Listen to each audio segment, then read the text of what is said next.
Hey, good morning. Rich Tennessee Homestead. How the heck are you? Yeah, I got to sneak around from the back of that camera to do anything with it. Hey, it's time for a Monday morning barn chat, and instead of having it in the barn, I'm having it here in the kitchen. Two reasons. One, it's pretty warm out there, and pretty noisy. And two, I'm having a cup of coffee. Okay, let's get on with our Monday morning barn chat. Had something kind of interesting happen this last week since talked to you the last time. A neighbor of mine had hired a landscaping firm to come up and clear his fence line. And when he talked with the landscaping firm and on their proposal, they were basically going around using a trimmer, a push trimmer, to clear his fence line, and he thought that'd be fine. And paid a pretty good price for it. Then, I guess it was about, I told you that we had a little rain. We'd gotten a little bit more, and I'm out walking the pastures, and I'm seeing dead grass, starting at the fence line and coming on down the hill a little bit. It wasn't far, probably about 6-7 foot away from the fence. But told me what happened, and I'd seen the boys out there, but really didn't pay a lot of attention to what they were doing. And so I talked to the neighbor, and the neighbor told me, they weren't supposed to use any chemicals out there. He said they were supposed to use trimmers, and he called the landscaper, and they said, oh yeah, we put down some herbicide to restrict it from growing back as fast. Like they were doing him a favor. And he told them, well, you need to come out, and me, you, and my neighbor need to have a talk. He said, because he's pretty upset with us. So they came out. I walked them out and showed them the ground and explained to them that, listen, fellas, this is a hillside, which is not a good idea to be spraying herbicides on, because if it rains, that herbicide is coming on down that hill. I said, and we are definitely, purely organic. We use no chemicals, no herbicides, none of that. And I told him I got a real problem with this. I said, you've contaminated my soil, you've killed my grass. And I said, I'm looking for you folks to come out here and scrape this topsoil up and get that chemical out of my land. And he was trying to argue with me about, it'll disappear in time. And I was like, no, it's going to continue to leach into my soil. It's going to kill the microbial life in there, which is going to hurt my soil. I said, so what I want you to do is to come in here and scrape this off, bring in good topsoil. I said, no. I said, I'll definitely be taking a sample down to the extension. And I said, it better be good topsoil. I said, so you're going to have to spend a little money on it. And then you're going to have to reseed it, and then you guys are going to need to keep checking it for any erosion problems. I said, I'd like to do this real peaceably. I said, don't want to get a lawyer involved in it, but I will sue your butt for destruction of private property, because that's basically what you've done here. And my neighbor pretty much told him, I find you out here spraying herbicides on my fence row again. That'll be the last time you work for me, and I'll probably have you out here removing all the topsoil you've contaminated. He said, I'll let it slide this time. You're going to have to fix this man's property. He said, but, So, a little bit of a heads up, if you're one of these folks who just don't have a problem spraying poison on your land,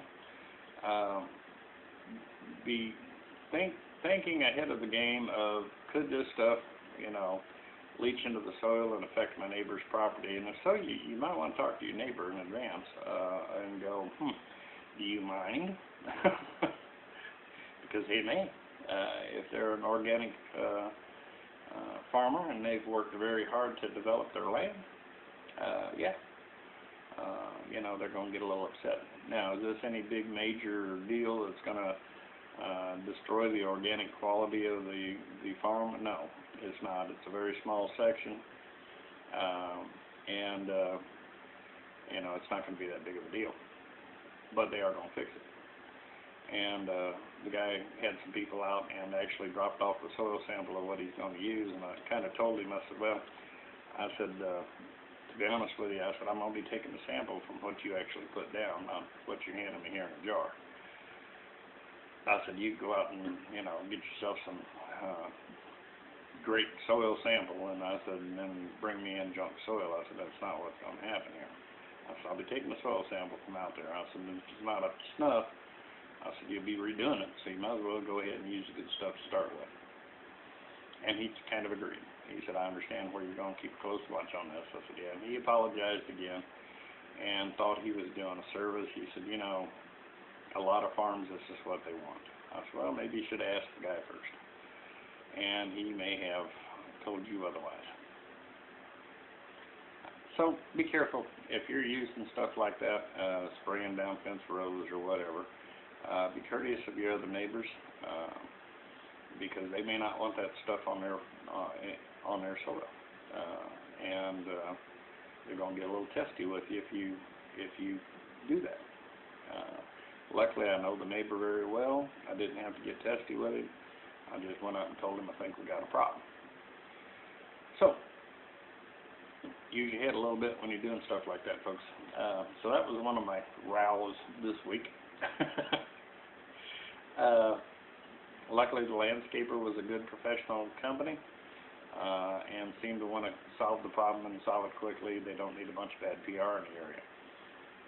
So hopefully it gets taken care of. I should know next week. I'll check back with you if there's a problem, but otherwise, hopefully the guy's going to cure it. Let's see now. I'm going to add to the Making Money on the Homestead series. We did the final cost accounting and so forth on chicken sales. Now keep in mind we did a small venture into this, and I was mainly checking what I could get out of my birds and at what age, and so we were selling at assorted ages. But mainly I was looking at demand. How big of a demand is there for these birds, and how many could I sell?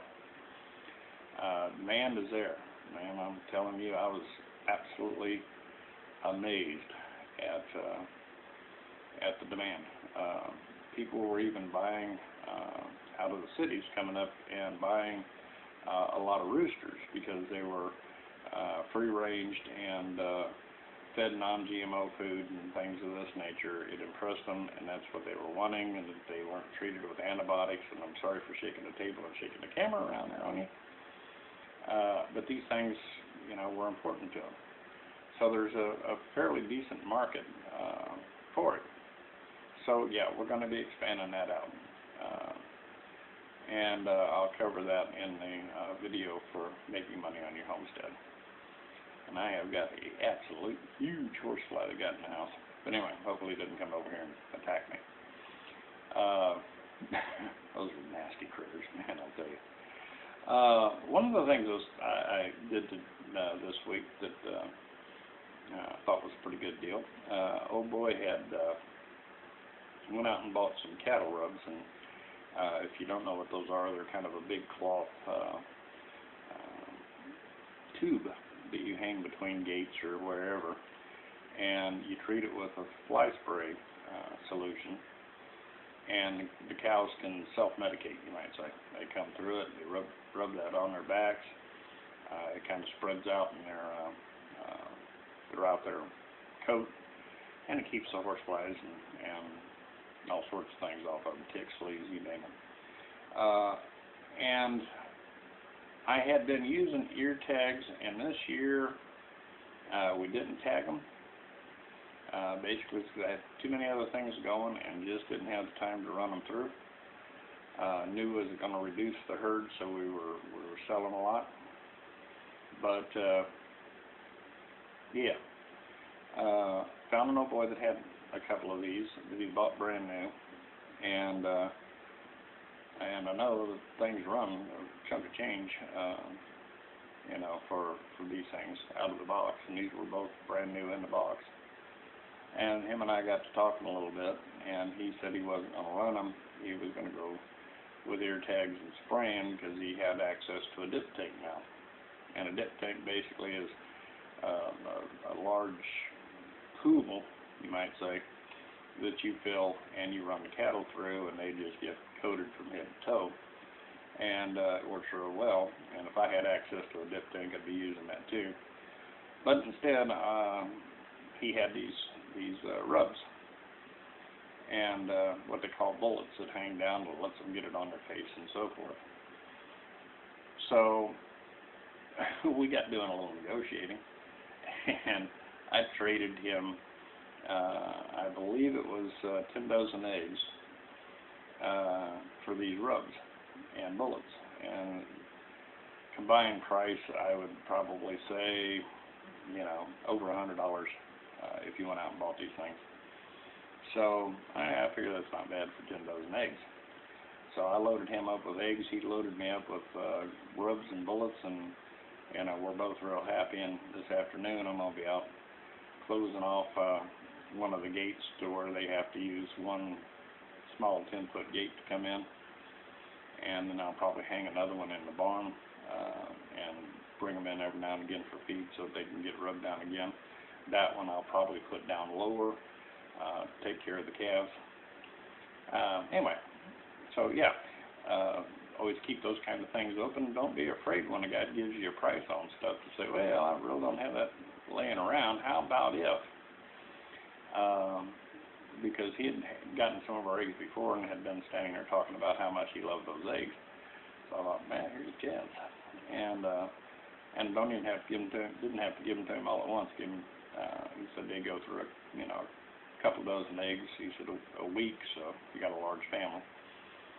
And I told him, I said, well, how about I do this? I'll just give you a couple dozen eggs for the next 5 weeks, and you're set. So barter a little bit, folks. Use what you got and go with it, and you'll find out that a lot of times you can save a lot of money. Anyway, let's see what else we got going on around here. Great Garden Experiment's continuing. I've got most everything that we want in. I'm still spreading around some hay and things of that nature. And I decided I'm going to leave half of it with nothing, just like I always do, and kind of see the difference in production and so forth, and see how it goes. I can say so far that I like the cardboard thing, just mainly because it really retains the moisture in the soil. I like that. And I think probably in areas where I don't do that, I'm going to wind up having to water more frequently. But here again, it's an experiment in the garden. Let's see how it works. We've actually done pretty good. I mean, with our first planting and so forth, I used my old standard ways, and we got a pretty good crop out of it. And we kind of filled in the pantry where we was getting a little thin, and so we're in good shape. Like I said, you can play with these things, and like I always say, try new things. Try not to get crazy with the new things. Do it in small chunks so that if it doesn't work out, you haven't lost a season. And what does work, run with, and what doesn't work, kind of back away from, because not everything works everywhere. Like I said in an earlier video, the Back to Eden deep wood chip mulch does not work here. Fire ants just really love the stuff and take full advantage of it. So you want to kind of know your area and give it a whirl. I mean, you may not have a problem with it. Then again, you might. So, like I said, we'll probably plant about half of this experimental garden, and the other half I'm going to go ahead and put some other things in there that I want to grow, and we'll do those my the old-fashioned way. But if you haven't watched that on the How to Control Weeds, do that. It's a big plus. It works really well for us. It's taken some time before we get it down to where I'm telling you, I can go out there and it will take at least 30 days for this garden to start producing any kind of grasses and weeds. And that's not bad. I mean, usually you turn a little spot of soil and, you know, the first thing comes back is the grass and the weeds. So when you can have turned soil sitting out there being rained on and so forth for 30 days and still not have any outcroppings of weeds, you know, you've done some real damage to the root structure out there. So if you turn an area and once you get the root system of the weeds and the grasses disrupted, you can get your crop in, and it gives the crop time to germinate, produce a plant, grow a little bit before any of the weeds start trying to crop up. And that makes it a lot easier for going, that's a weed, that's not. Sometimes I have a problem there with that. When I have weeds pop up with new sprouts, suddenly I lose some of my new sprouts pulling weeds. But if you do that, try disrupting of the root structure. Like I said, it's not going to happen overnight. You're really going to have to work on it. It may take you a couple of years to get it where you want it, but it does work. It's one of those kind of long-term things, folks. It's not part of the microwave generation. It doesn't happen overnight. But if you keep after it and you stay consistent with it, eventually you'll get it down to where you've got a pretty good disruption of the root structures underneath your soil, and then your plants have a better opportunity to get themselves started and established and growing before you have any weeds to have to deal with. So anyway, that's part of all that, and I covered that in that video, and watch it. You may find it's interesting. Let's see. Everything else is going real good. The chickens that the new breeds that we brought on to start breeding, I'm starting to put in nesting boxes, and I'm not getting nuts with it yet. I've still got to build some permanent ones, but I'm just using some little plastic tote things to put a couple of them in each of the coops, so that the girls got some place to go drop an egg, and I can start seeing when they're laying. We've had a couple more Australorps go broody. It's too hot. I don't want to hatch any more new chicks. So I've been every night having to take them off the nest, gather up the eggs, and they get a little ticked off at me. One of the girls, I think, has moved out of her broody stage because she started laying pullet eggs again, which is one of the things I found the Australorps will do when they get out of broodiness. That first egg is about the size of a pigeon egg, but then they pick back up production again. Let's see, what else?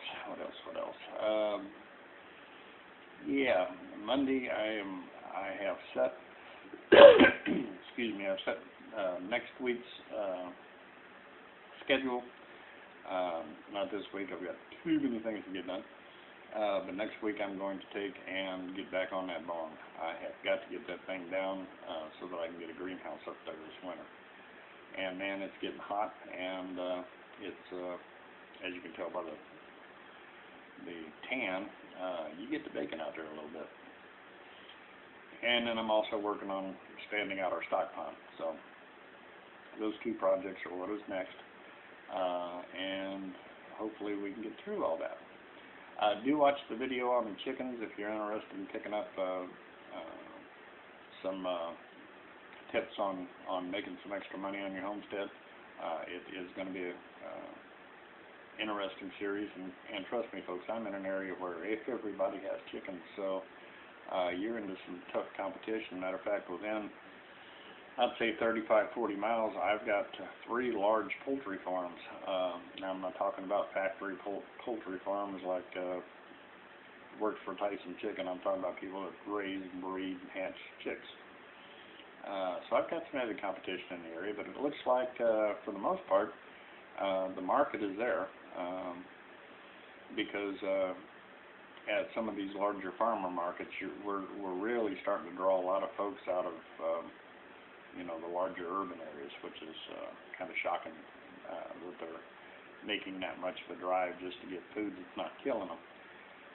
But I think when most people understand the difference between organic, naturally raised produce and livestock, they're beginning to understand that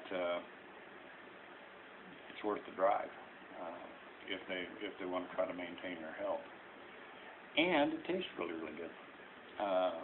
The other night, as a surprise for my wife, I came in here about 5 o'clock. Now, she doesn't usually get home till around 7. I came in here about 5 o'clock and looked around to see what we could whip up for supper. And I had a couple of nice ribeye steaks, courtesy of Mr. Floyd. That boy really turned out to some wonderful beef. Every time I take a bite of it, I thank Floyd. He was a wonderful guy, and he is missed. Okay, but he feeds the family, so he's still participating in a lot of ways. But anyway, man, these are inch and a half ribeyes, and they just melt in your mouth, kind of thing. And took some summer squash and fried that up, and a little zucchini with it, and just whooped her up a big meal, and she was amazed. I got a little gold star by my name that day. So the difference in the taste and the quality of true homegrown food is phenomenal. People just don't realize the difference. They've been so used to eating meat out of the stores and eggs out of the stores and things of this nature that they have no idea what real food tastes like anymore. It's kind of shocking. It truly is. We was over at a friend's house a while back, and they made up some deviled eggs, and I got to tell you, those eggs didn't have much taste to them. Really didn't taste like a chicken egg. It was like yuck. And so anyway, I told them next time they swung by the house, we'd give them some eggs. I said, in that way, y'all can eat at least some real eggs. It is amazing, the difference, folks. It really, if you haven't went out and started eating good farm-raised local produce and meat and chickens and eggs and things of this nature, get off your tushes and make the drive. You'll enjoy your food a lot more because it's going to have a lot more flavor. You will also be helping your health because you're not going to be eating a bunch of growth hormones and antibiotics and GMO grains and you name it. It goes into these factory animals. So do yourself a favor. If most of my subscribers are folks who are either homesteading or are wanting to get started, if you haven't been hitting the farmers markets for your food, get with it, folks. It'll motivate you more than anything I can tell you. When you start tasting real food, you'll suddenly understand that the stuff that they're selling you in the grocery stores, it's processed nonsense, and you're wasting your money on it. So anyway, not to get too neck deep in all that, things are going good. We're winding down the season, and we're gearing up for next season. I mean, next spring is just going to be crazy.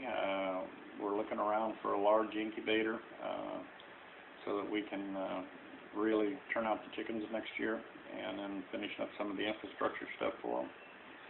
So it's going to be an interesting time. So anyway, this has gotten a little too long. I need to get busy around here.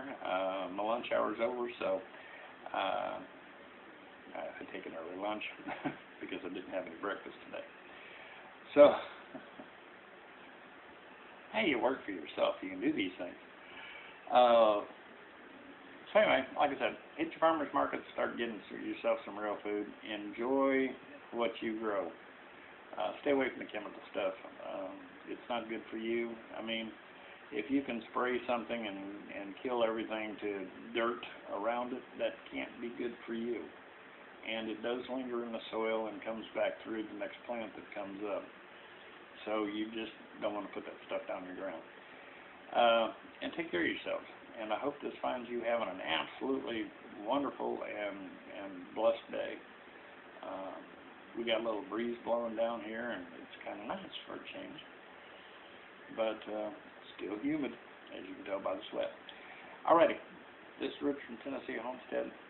Take care of yourselves, take care of your family, and we'll be talking to you real soon.